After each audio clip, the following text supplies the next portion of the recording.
RVS. Le MAG.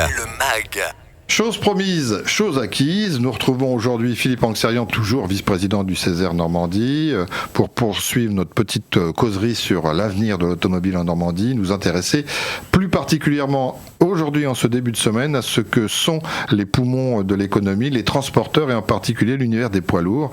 Et pour ce faire, Philippe, nous avons la chance d'être accompagné aujourd'hui par Pierre Genier, le directeur des opérations Europe Volvo Group. Pierre, est-ce que vous nous entendez ? Je vous entends très bien. Eh bien, bonjour Pierre Genier, bonjour Philippe. Bonjour. Merci de rester fidèle à ces rendez-vous au micro d'RVS. On va revenir juste un instant sur ce rapport, puisqu'effectivement, on a déjà décliné un certain nombre d'éléments sur le consommateur, sur, l'effet boule de neige que ça pouvait avoir, et on voulait aborder ce rapport au poids lourd. Pourquoi ? Parce que dans le rapport, c'est évoqué ? Oui, parce que en fait, en travaillant sur les conséquences de cette décision de supprimer les moteurs thermiques en 2035, on a cherché à évaluer un peu le territoire et les opportunités sur le territoire. Et nous avons croisé le chemin de Pierre Genier, qui est, comme vous l'avez dit, en charge du site de Caen.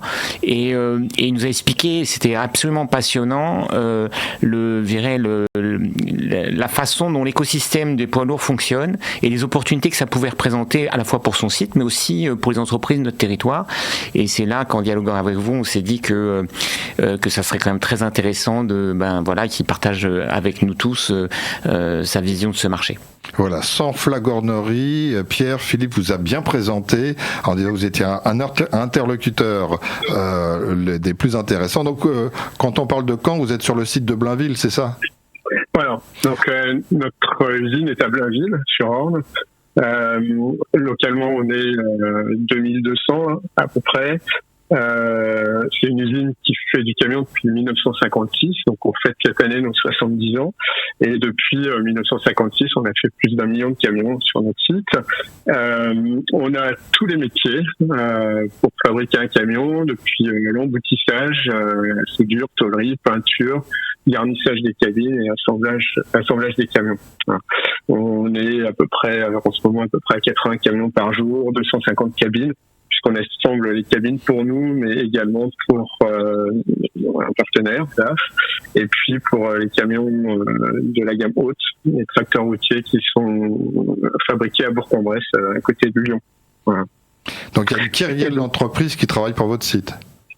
Voilà. Alors effectivement, on est bien ancré dans notre environnement. Le métier du poids lourd a cette particularité que, étant sur des volumes plus faibles que l'automobile, on a une chaîne logistique qui est moins étendue, avec l'essentiel de nos fournisseurs en Europe, en France et même dans notre voisinage plus proche,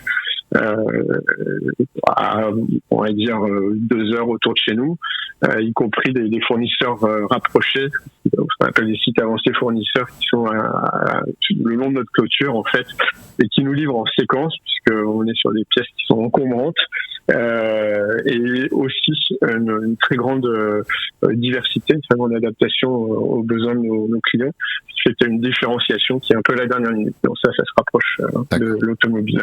Voilà. Alors, Philippe, dans le rapport qu'il a déjà évoqué à cette antenne, a parlé des nouvelles situations à prendre en compte, avec même des recommandations. On parle de décarbonation, de passage à l'électrique. Pierre, vous parlez de risques et d'opportunités concernant votre secteur d'activité. Je crois que vous allez même plus loin. Vous dites certains risques pourraient devenir des opportunités.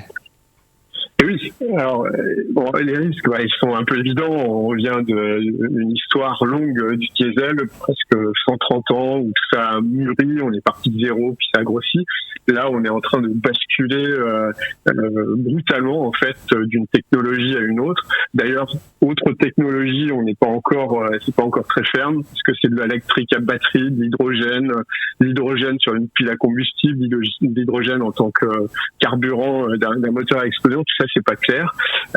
Donc, on le voit. Au début, tout le monde pensait que le problème sur les batteries, ça serait l'autonomie, et puis on se rend compte que finalement c'est plutôt la question d'adapter, d'avoir la bonne autonomie par rapport à l'usage. Et nous dans le poids lourd, on a une différenciation d'usage. C'est pas du tout la même chose entre un tracteur autoroutier qui va faire Lyon-Caen sur une journée, et par rapport aux camions de plus faible tonnage comme ceux qu'on produit, qui vont faire de la desserte urbaine ou régionale.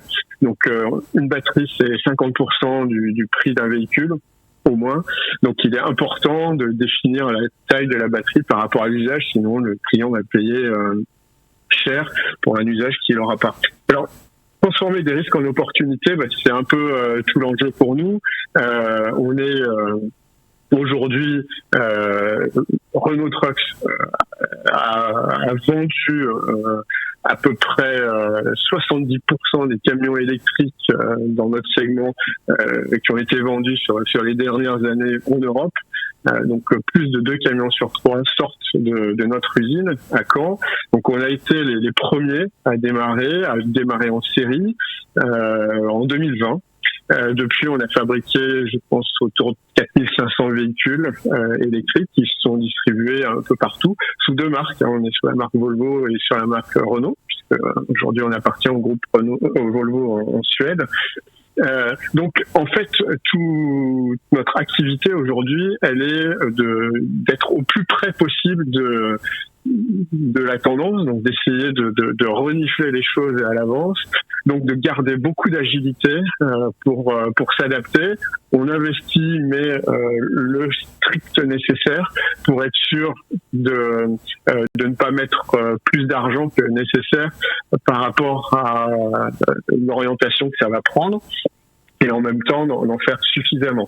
Bon, les clients sont un peu frileux pour l'instant, un véhicule qui coûte cher, des tas de questions par rapport à l'exploitation. Alors, les opportunités que ça génère, c'est dans la proximité qu'on doit avoir avec nos clients. Il suffit plus juste de vendre un camion, il faut comprendre l'usage que le client va en avoir, et derrière pour s'adapter au mieux, et en partant du client, tout en remontant dans la chaîne logistique, finalement, c'est une compréhension de notre secteur, une compréhension de notre métier qui est à développer, à emmener des fournisseurs qui vont être capables avec nous de nous accompagner dans cette flexibilité. Donc, alors fournisseurs, partenaires. Oui, c'est ce que j'allais vous dire, parce qu'il y a les clients, puis de l'autre côté, il faut sensibiliser et convaincre les fournisseurs. Tout à fait. Et là, on est très ouvert. On a énormément d'échanges avec nos fournisseurs, avec aussi parce qu'on a du personnel aussi à faire évoluer dans ce domaine-là.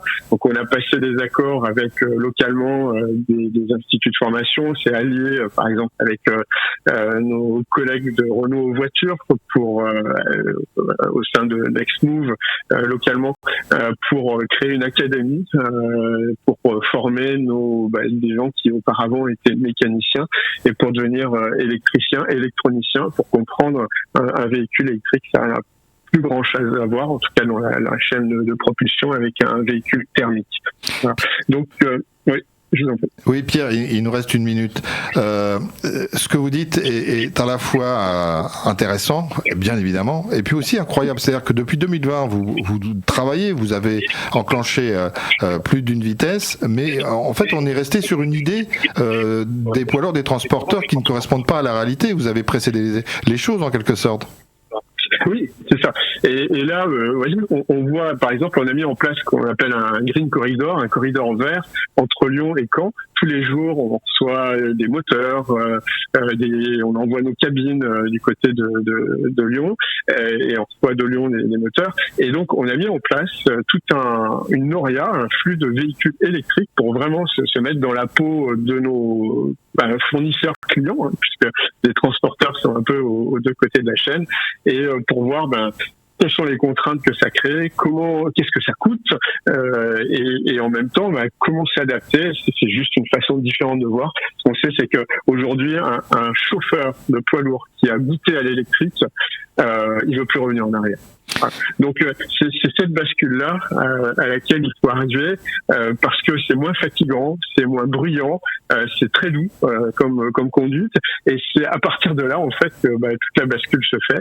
Voilà. Et puis de l'autre côté, c'est alors nos fournisseurs eux de composants. Et vous savez de votre dernier mot, Pierre. Oui. Parce que le temps est imparti.